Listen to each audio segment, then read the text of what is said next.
Buko lebih baik sini, jangan jauh-jauh lah.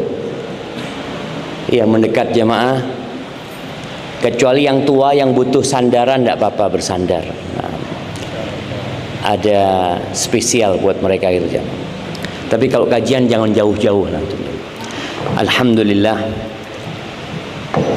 segala puji bagi Allah Jalla Jalaluh yang telah menyampaikan kita ke malam 27 insyaallah ya.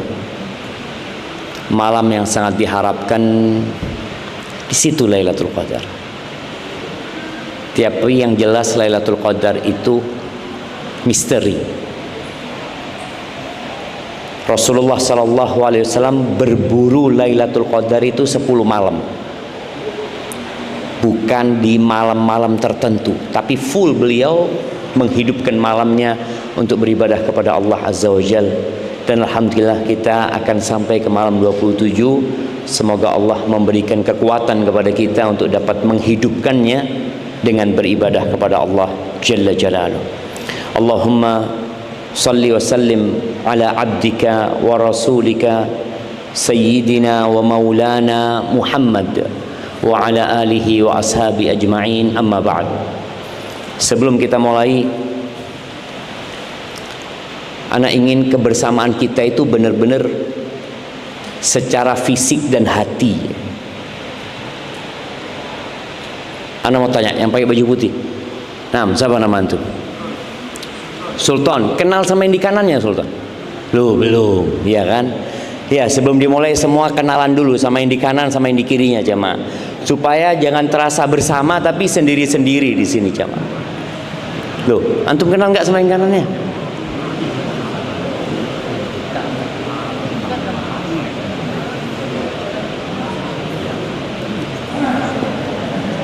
Nah,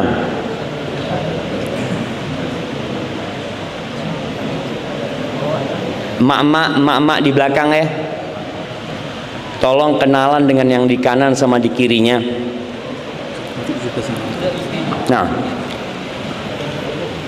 sekali lagi harapannya kebersamaan kita itu bukan hanya fisik ya, tapi kita benar-benar merasakan yang di kanan dan di kiri kita ini saudara kita. Ana tadi ketemu sama salah satu jamaah datang dari mana Bapak? Dari Blitar. Bayangkan datang dari Blitar mau kajian ini Pak. Subhanallah.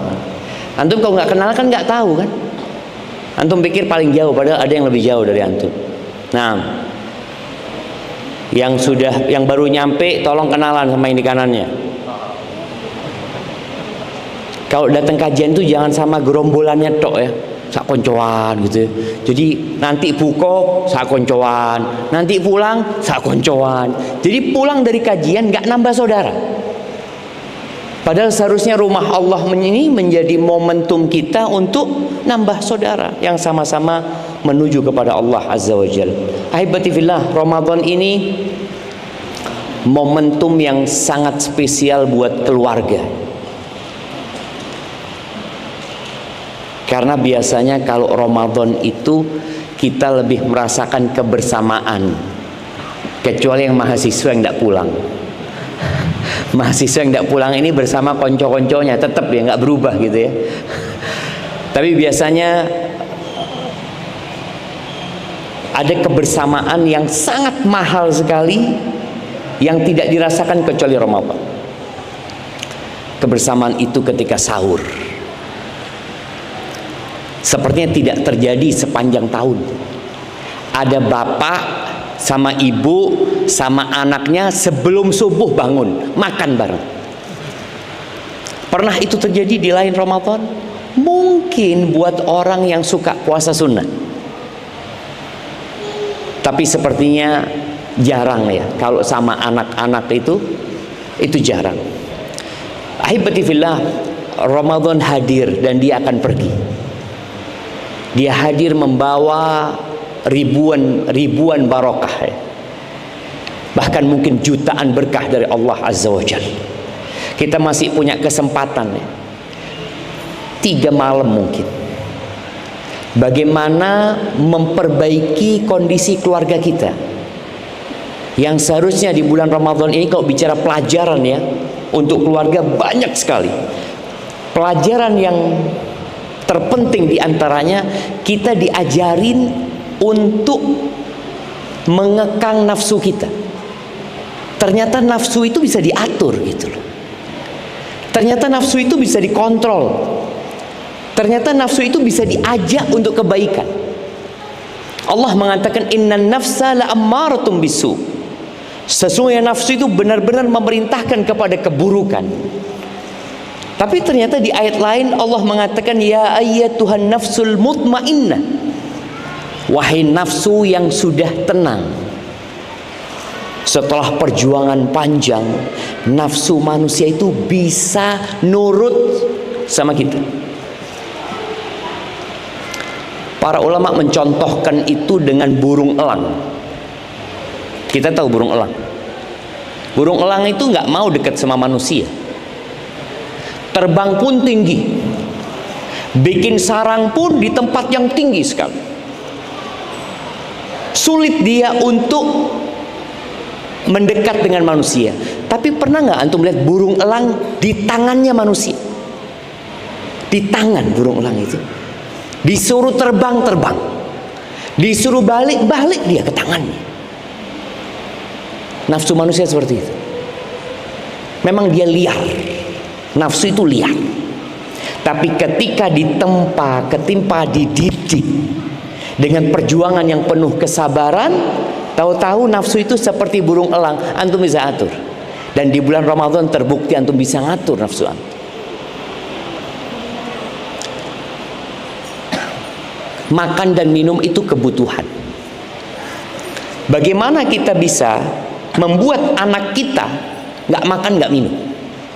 SD, ada yang TK, bisa dia nggak makan nggak minum sampai matahari terbenam. Kalau anak TK bisa, anak SD bisa, masa orang tua tidak bisa? Tapi sayang kita melihat ternyata masih banyak orang-orang tua yang tidak puasa. Entah ya, apa alasannya? Sakit, uzur. Musafir boleh nggak puasa? Tapi sehat. Dalam kondisi dia sudah wajib. Ini anak TK ini nggak wajib puasa. Tapi orang tua bagaimana mendidik anaknya untuk berpuasa, yang tujuannya adalah mencapai takwa. Dan takwa itu tentunya dengan menempa jiwa sehingga kita menjadi orang yang bertakwa nanti. Jadi kalau bicara syahwat ini, Allah Azza wa Jalla mengatakan zuyyina linnas hubbus syahwat. Dicintakan kepada manusia syahwat. Kepada apa? Minan nisa, syahwat kepada para wanita. Di bulan Ramadan syahwat itu kita tempa.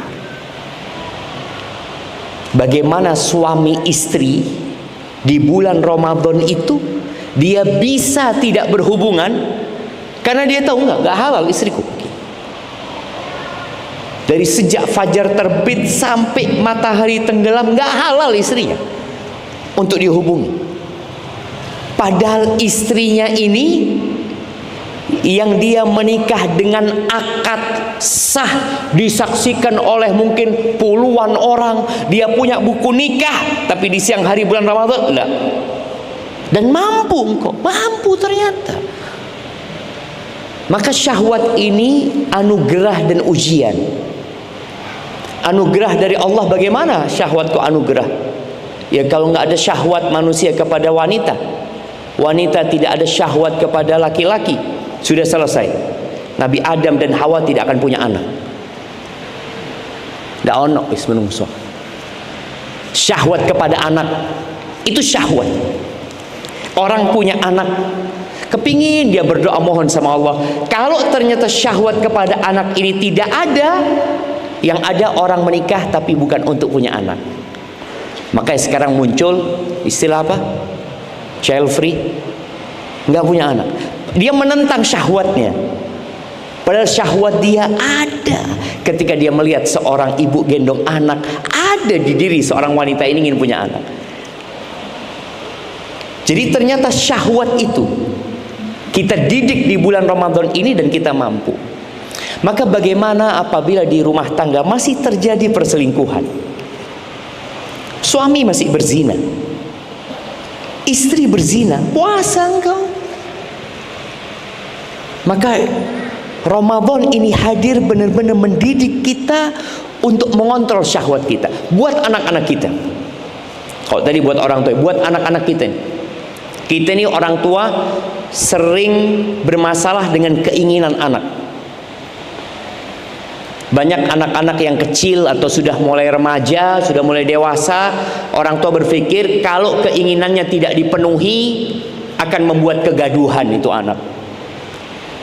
Makanya kadang-kala anak-anak kalau masuk supermarket itu dia minta sesuatu sama orang tuanya, kalau nggak dikasih apa yang dia lakukan?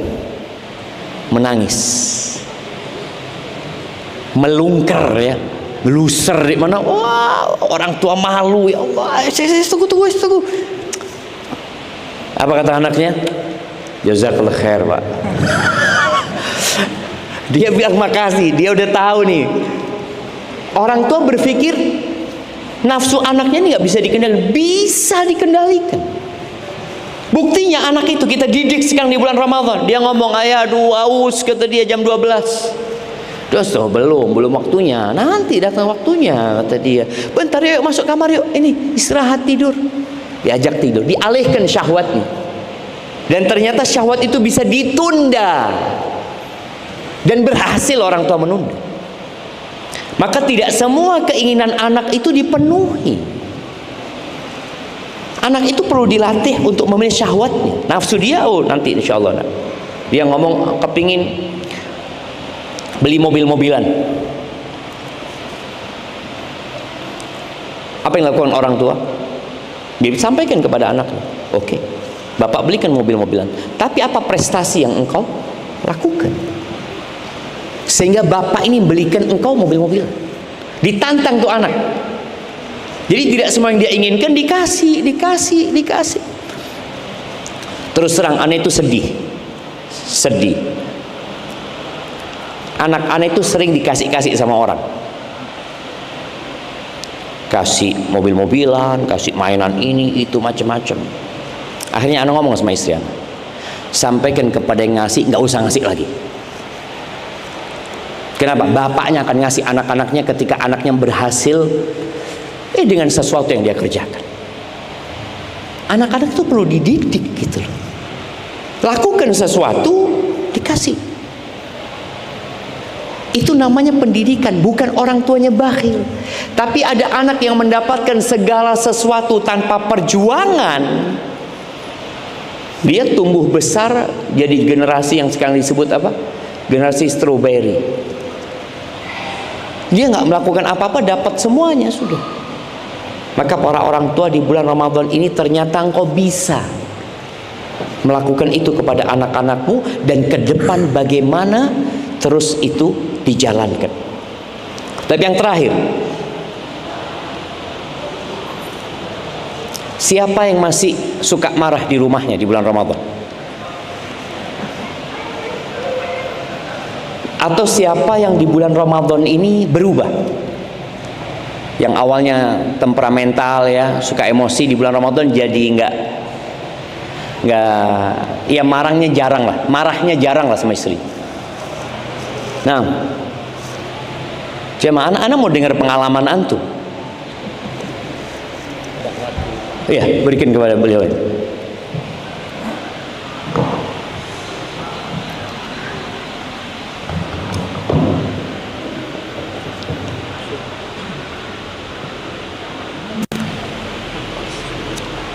Ini beliau.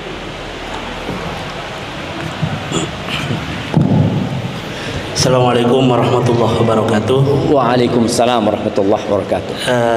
Nama saya Fahrul Hamzah dari Arjasa. Masya Allah.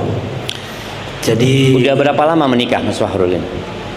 2008. 2008. Oh, Masya Allah. 16 tahun. Nikah muda dulu Ustaz. Masya Allah. Sekarang masih muda, udah tua sekarang. 35. Iya, gimana Mas Fakhrul? Ini kebetulan anak pertama saya. Masya Allah. Ini saya ajak, ini santri Al-Islah Bondowoso. Masya Allah, Masya Allah. Tempatnya Ustaz Toha situ. Betul. Sekarang udah kelas 2 KMI. Alhamdulillah. Nah, Alhamdulillah. sedangkan saya sendiri tidak punya pengalaman mondok. Dulu alumni Unmuh Jember Muhammadiyah. Nah, namun sekarang setelah anak-anak saya mondok, ini sudah pengalaman mulai dari kelas 3 SD saya mondokkan. Nah, dulu di pondok salaf, sekarang saya pindah di pondok modern. Lulus SD itu sudah 2 tahun di Bondowoso. Yang saya rasakan apa yang Ustadz sampaikan barusan. Nah, ini yang saya rasakan sekarang di bulan Ramadan. Saya ketika perpulangan anak saya ini kan 10 hari sebelum hari raya, saya merasa seperti santri petugas keamanan sekarang. Nah, saya lihat di HP pondok-pondok pesantren di Instagram itu, yang keren-keren itu kan santri keamanan, petugas keamanan, ustadz bagian keamanan. Nah, sekarang ini 7 hari sudah. Kan baru pulang 10 hari raya, tinggal 3 hari nih. Seminggu di rumah. Nah, saya merasakan itu dari awal saya seperti menjadi petugas keamanan pondok. Jagain anak. Nah, ada tugas baru. Subuh suruh bangun, molet-molet. Akhirnya kan emosi. Zuhur, ayo ke masjid lagi. Telat. Nah, artinya ya itu tadi apa yang disampaikan, siapa yang marah-marah? Ya saya sekarang ini. Jadi 1 minggu ini saya seperti merasa seperti petugas keamanan pondok. Kerjanya marah-marah tapi untuk ibadah. Kerjanya marah-marah. Nah, ini kok sulit sekali. Seperti halnya di pondok itu teratur 5 waktunya, kok nyampe di rumah ini kalau udah ada saya rasanya kok nggak ke masjid gitu. Mungkin takut gitu kalau ada saya. Gitu kan. Jadi pengalamannya ya apa yang nyambung apa yang disampaikan Ustadz barusan, seminggu tapi ini masih bisa nahan emosi. Ya bisa, cuman ya ayo, itu tiap hari itu ya itu seperti petugas keamanan pondok itu sekarang. Masya Allah, Masya Allah. Nah, ini mungkin ada masukan di mumpung anaknya ini saya bawa. Insya Allah sampai 3 hari ke depan ini. Ada 3 hari waktunya ya. Nah, kayaknya perlu ikut iktikaf di sini nih. Dari pondok pulang ke masjid gitu ya. Mas Fakhrul, Masya Allah, barakallahu fiik. Terima kasih. Assalamualaikum warahmatullahi wabarakatuh. Waalaikumsalam warahmatullahi wabarakatuh. Baik. Jadi memang harapan orang tua. Siapa nama anaknya? Radif bin Fakhrul. Nah, harapan orang tua semua ya. Ketika anaknya pulang pondok itu dia ke masjid, tidak usah dibangunkan ya. Masya Allah, soft pertama gitu ya. Harapan orang tua sampai rumah ternyata enggak. Kenapa? Jadi sistem di pondok itu yang terkadang membuat anak itu harus ke masjid. Tadi disebutkan ada petugas keamanan. Anak ingat waktu di pondok itu ada ustadz kita, hafizahullah ta'ala, subuh dia itu lewat kamar kita cuma menggerakkan kering sepedanya, kering itu loncat semua anak-anak. Kalau enggak digampar sama. Jadi pondok anak waktu itu, yang namanya tempeleng itu jangan ditanya.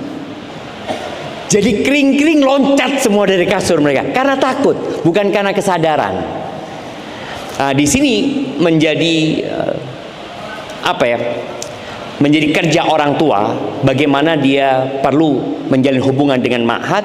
Anak-anak itu beribadah karena kesadaran, tapi bukan karena sistem yang dibuat, karena kesadaran. Dia tahu fadilahnya berjalan ke masjid. Dia tahu fadilahnya shaf pertama. Dia tahu fadilahnya 2 rakaat sebelum subuh. Itu yang seharusnya ditumbuhkan terus di diri anak itu. Jadi mungkin orang tua terhadap anaknya ini jangan jadi petugas keamanan. Podo ae.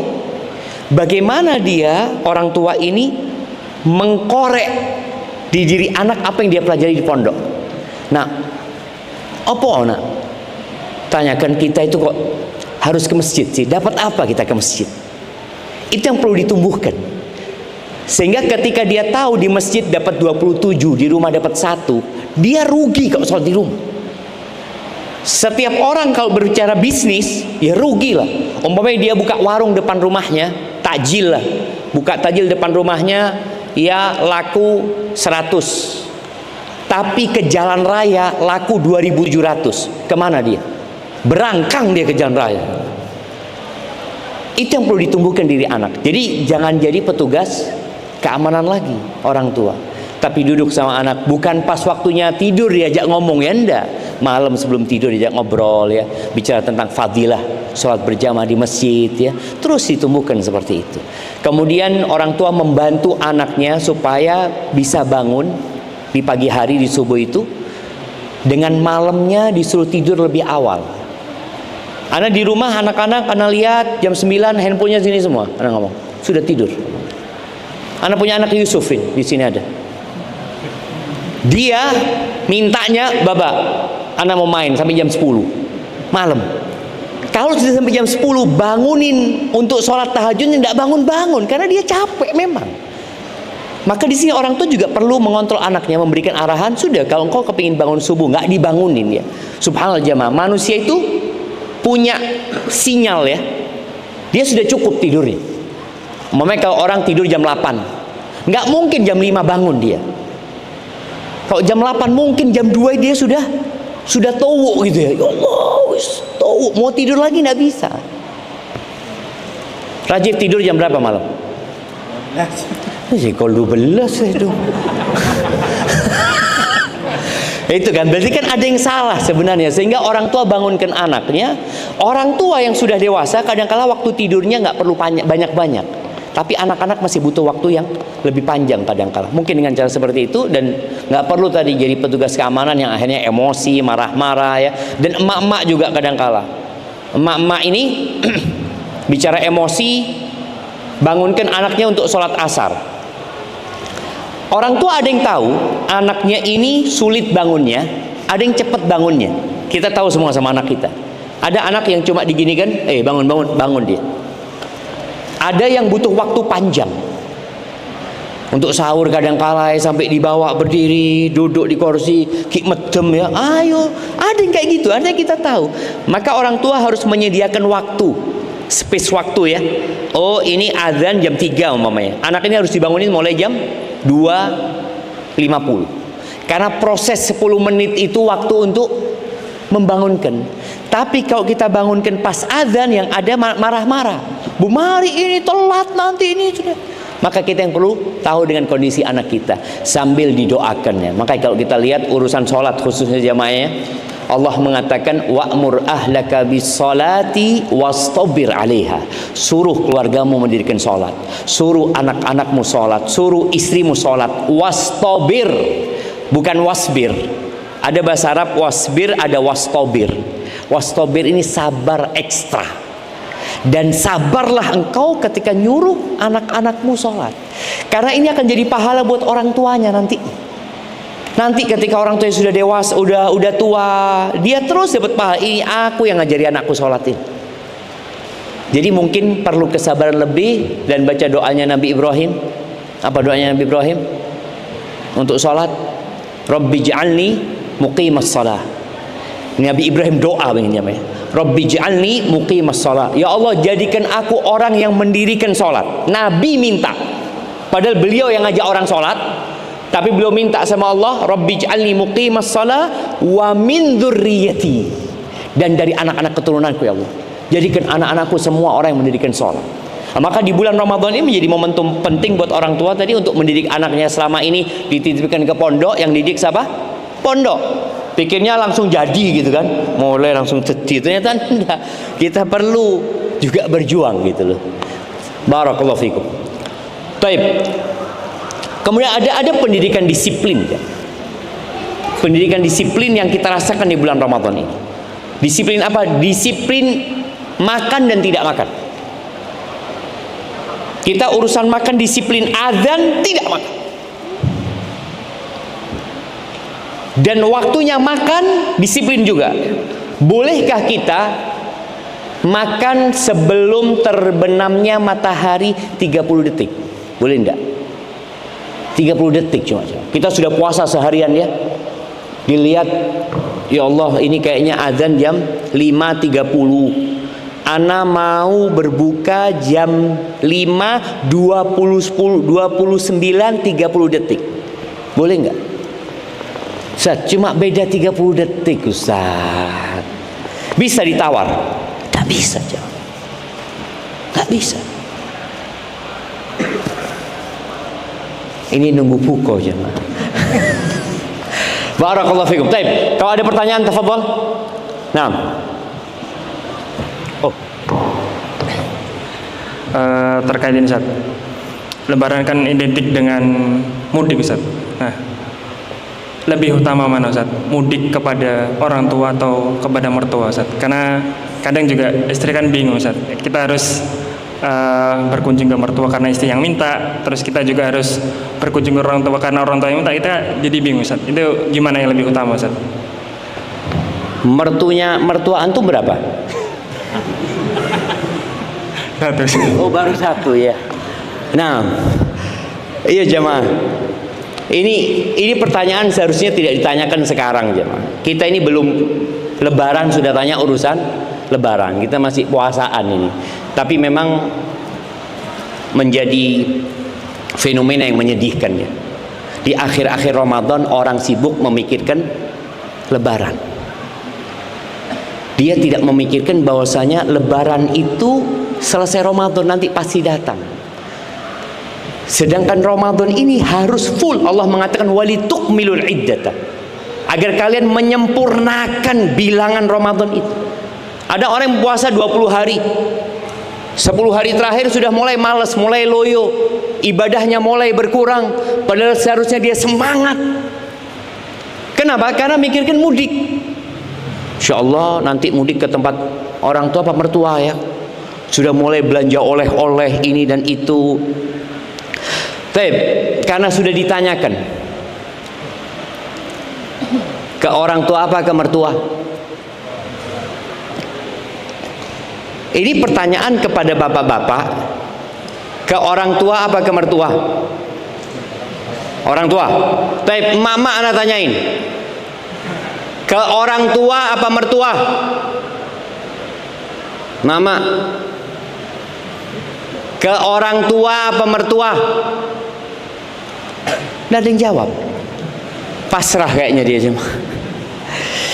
Nah, subhanallah ya. Ketika seorang wanita sudah menikah, di situ ada proses yang sangat sakral ya, peralihan tanggung jawab, di mana orang tua mengatakan kepada menantu laki-lakinya, ada serah terima di sini dari bapak mertua atau dari bapak istri kita kepada kita.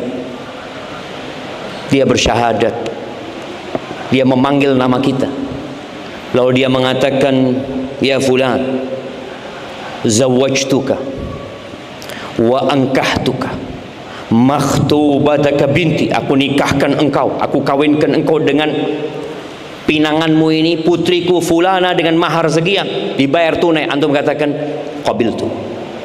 Selesai. Setelah acara itu, orang nomor satu dalam hidupnya perempuan ini siapa? Suaminya. Jadi kalau bicara ke rumah orang tua atau mertua, semua ikut apa kata suami. Suami itu disebut sayyid. Disebut sayyid. Apa artinya sayyid itu? Tuan. Di Al-Quran Allah sebutkan ketika perempuan yang godain Nabi Yusuf, dia ngejar Nabi Yusuf kan, yang kata namanya Zulaikhah mungkin. Dikejar Nabi Yusuf, tahu-tahu sampai pintu, ditarik robek Nabi Yusuf.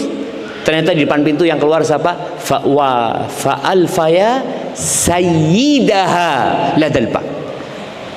Perempuan ini menemuin sayyidnya di depan pintu, yakni suaminya. Suami itu sayyid. Maka ada sebuah riwayat dari Umar bin Khattab dari Asma yang mengatakan an-nikahu riqqun, pernikahan itu seperti perbudakan. Falyandur ahadukum inda man yariqqu karimatahu. Hendaklah setiap orang melihat kepada siapa dia menjadikan putrinya ini budak. Artinya konteks budak perempuan ini harus taat, harus nurut sama suaminya. Dia tidak bisa menceraikan dirinya sendiri, mengatakan, bang aku nggak suka sama engkau, sudah kita pisah. Nggak bisa. Maka bicara mudik ini sekarang kembali kepada suaminya. Jadilah engkau seorang istri yang kata Allah fassalihatu qanitatun hafizatun lil ghaib. Wanita-wanita yang solehah itu adalah yang taat, yang nurut sama Allah, nurut sama suami. Ketika suami mengatakan, kita lebaran rumah bapakku, bang kan tahun kemarin sudah bang, tahun sekarang rumah bapakku. Enggak, rumah bapakku. Harus nurut apa tidak? Nurut. Dan seorang anak laki-laki, ingat, tidak ada serah terima kepada istrinya. Nggak ada ceritanya aku serahkan engkau anakku. Kadangkala ya, ana lihat ada beberapa proses akad nikah yang ada serah terima jemaah. Dari pihak keluarga laki-laki mengatakan iya kami menyerahkan putra kami seperti ini. Dari pihak perempuan nggak ada serah terima, itu terjadi antara bapak kemanten putri untuk laki-laki. Makanya Nabi SAW menekankan jemaah, bagaimana seorang wanita itu tidak akan menegakkan haknya Allah sampai menegakkan hak suami. Jadi ke rumahnya siapa? Terserah suami. Terserah suami. Jadi sebagai seorang suami dia mengatakan enggak, aku mau kamu orang tua. Aku mau berbakti sama orang tua. Istri tidak punya kewajiban berbakti kepada mertua. Ingat, istri tidak punya kewajiban berbakti sama mertua. Suami tidak punya kewajiban berbakti kepada mertua. Tapi istri punya kewajiban berbakti kepada suami. Ketika bicara berbakti kepada suami, dia berbakti kepada keluarganya suami. Bagaimana yang membuat suaminya senang, suaminya bergembira. Jadi intinya adalah suaminya. Apa yang disukai suami, ya bismillah dijalankan. Ketika suami mengatakan enggak, aku mau ke tempat bapak tuh. Istri wajib taat sama suami, bukan taat sama bapaknya suami ya, bukan. Tapi taat sama suami. Kemudian ada istilah Ustaz, kan sama-sama orang tua Ustaz. Para wanita walaupun sudah menikah, dia tetap wajib berbakti sama orang tuanya. Tetap. Bukan berarti dengan dia menikah dia nggak wajib berbakti, enggak. Selama tidak bertentangan dengan perintah suaminya, silahkan. Mama izin sama suaminya, bang aku mau lebaran di tempat orang tua bang. Kata suaminya boleh, bismillah nggak apa-apa, ya sudah. Tapi bukan berarti suami harus ikut sama istrinya. Mungkin suami di tempatnya orang tuanya. Jadi seperti itu. Jadi jangan bingung. Kita ini perlu menunjukkan siapa pemimpin di dalam rumah. Ar-rijalu qawwamuna 'alan nisa. Laki-laki adalah pemimpin, engkau yang menetapkan. Dan para istri, kalau engkau ingin suamimu lebaran di tempat orang tuamu, bagaimana istri pandai mengambil hati suami? Bukan dia nyuruh suami, dia memohon kepada suaminya. Dan mudah-mudahan suaminya memberikan izin sehingga mereka mudik ke tempatnya orang tua wanita.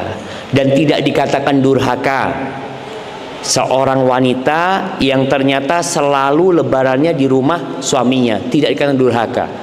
Karena orang tua mengatakan, nak kau itu sejak menikah kok lupa sama orang tua, kok sekarang lebaran terus di rumahnya suamimu, tempatnya mertuamu, kapan di rumahnya ibu? Kadang-kadang orang tua seperti itu, sehingga dipikir anaknya ini durhaka. Tidak. Apabila anak itu taat dan nurut sama suaminya, tidak dikatakan durhaka. Selama sang suami tidak melarang istrinya untuk silaturahim kepada orang tuanya. Karena waktu silaturahim panjang sepanjang tahun ya, bukan hanya pada waktu lebaran. Makanya nasihat ana, Kalau nikah yang satu kota. Jadi nggak ada acara mudik-mudikan. Udah satu kota itu, hari itu bisa ke tempatnya orang tua, bisa ke tempatnya mertua semuanya. Apalagi kalau nikah sama tetangga, itu lebih masya Allah lagi jemaah. Naik beca udah nyampe kalau perlu beca. Tapi barakallahu fiik, itu yang dapat kita sampaikan pada kesempatan kali ini. Harapannya kita semua berubah menjadi lebih baik dalam keluarga. Dalam keluarga kita lebih disiplin, kita lebih bisa mengontrol nafsu kita. Sebagai seorang suami menundukkan pandangannya, sebagai seorang anak taat dan nurut sama orang tuanya. Kemudian berkaitan dengan ya anak-anak kita, jangan lupa untuk terus mengajarkan kebaikan kepada anak kita. Tadi jangan capek, jangan lelah mengajak anak, apalagi sampai menjadi satpam atau bagian keamanan di pondok ya. Insyaallah mudah-mudahan ke depan anak-anak kita ini tumbuh kesadaran, tidak perlu dibangunkan, tapi dia yang bangunkan orang tuanya. Ayah, masjid ayah, masya Allah. Kapan? Wallahu a'lam, nanti ditunggu gitu waktunya itu ya. Kapan insyaallah? Mulai malam ini insyaallah ya. Barakallahu fikum. Subhanakallahumma wa bihamdika asyhadu an la ilaha illa anta astaghfiruka wa atubu ilaik. Assalamualaikum warahmatullahi wabarakatuh.